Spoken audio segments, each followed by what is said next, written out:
My MagSafe cases came last night, so I'm going to take it apart to see what this new case is all about. Hi Monty! Now I was very surprised that Apple came out with a magnetic accessory for the iPhones because in the accessory guidelines, they're generally not very enthusiastic about having magnets and metals on cases on their iPhones. In fact, the guidelines say that Apple recommends avoiding the use of magnets and metal components in accessories. Now Apple has to say that, I think, because some of the components in the iPhone, like the digital compass as well as autofocus and optical image stabilization, it's all based on, well, magnets. So, you don't want magnets and metals to mess around with stuff like that. But that honestly hasn't stopped companies like Mouse as well as Phone Rebel. These two cases have one-way magnets in their products, and so they mess less with the magnetic stuff in the iPhone, supposedly. Actually, they do a pretty good job of not messing with the iPhone, but let's see what's in this. All right, so here's what we got. We've got MagSafe charger, we've got the case. I'm going to compare the silicone case against the iPhone 11 Apple silicone case just to see if there's any difference. That I will save for later, but let's crack it open. There's a double flap. So that's the case. Let's check out the magnetic force on it. It's pretty light, not that strong, surprisingly, but it looks like it goes around the entire Apple logo. A lot of these cases, like Mouse and Phone Rebel, they've only got the magnets kind of in corners. So like the Phone Rebel one has it there, there's nothing there, there's there, and it's the same thing with the Mouse, is that I think you got some right here, got some up there, but right in the middle here, there's absolutely nothing. So that's kind of neat. Let's take the charger out and see kind of how the two go together. I am doing a full charge comparison with the MagSafe charger as well as other 15 watt, 7.5 watt, and 10 watt chargers. So that's coming out this weekend. If it is already done, it will show up in the card probably around here, we'll see. Yeah, it's a whole magnet. That's, it's pretty strong, this connection. How strong is the magnets on the inside? That's actually kind of surprising. There is a bit, but it doesn't sit flush on top of this circle thing because I'm guessing it's the opposite polarity on the front. All right, how should we do this? Let's whip out the heat gun.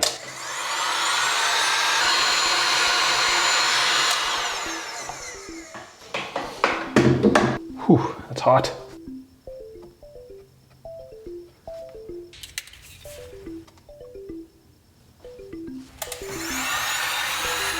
I'm getting to a point where I'm gonna say screw trying to take this apart all nice and fancy like. It might just be going gorilla and ape on this because I've only been doing this for like a minute and I'm annoyed.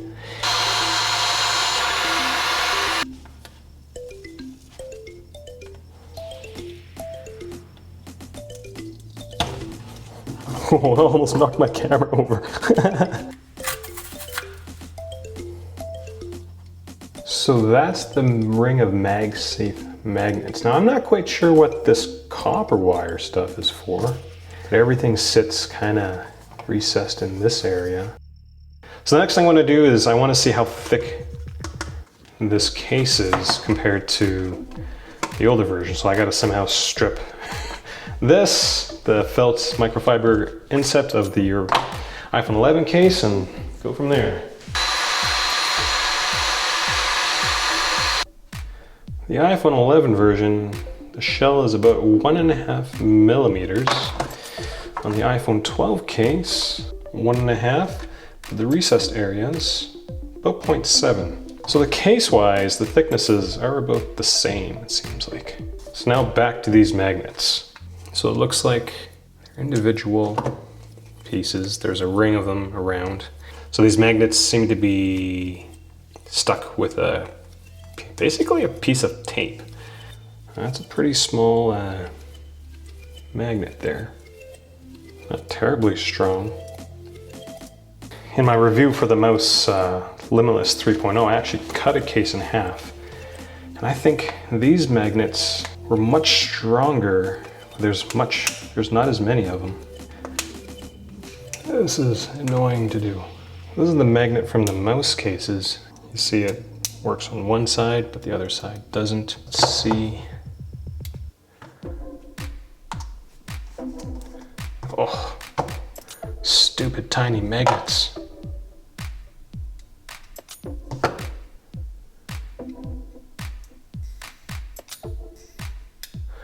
No, both are pretty magnetic.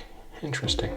So I honestly do not have a clue what this copper circuitry is, or copper wire is for.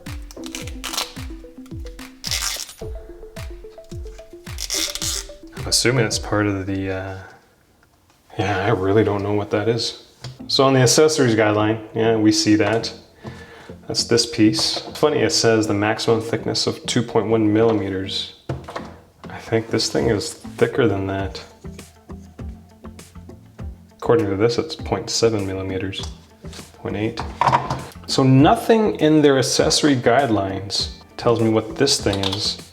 Drawings for the polarity and the distance from the different pieces. The flex across, I think, 8 different planes, it looks like. All these table things I don't really know nor care.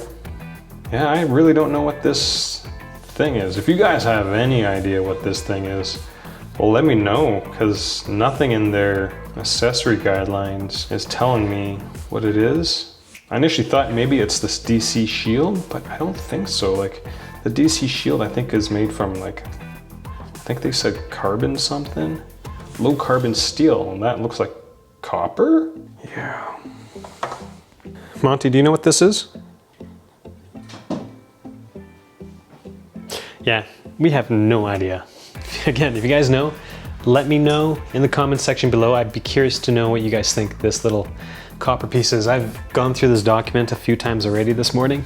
Not a clue. I've got a ton of stuff planned for this weekend with the iPhone 12 being released. I've got the cables being tested, the Qi charging being tested to compare against this new MagSafe charger. Yeah, it'd be kind of neat to see kind of what happens, because I came across this thing. I've been doing all my tests between 50 and 80%, and the Qi chargers, regardless of wattage, stays at 5, which is kind of crazy and crappy, really.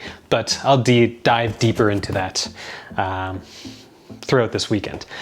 First time watching my videos, I do encourage you to click subscribe, produce content during iPhone 12 season, several times a week, most likely. Hit the notification bell, because every single time you do, you get to see Monty on YouTube. Thanks for watching.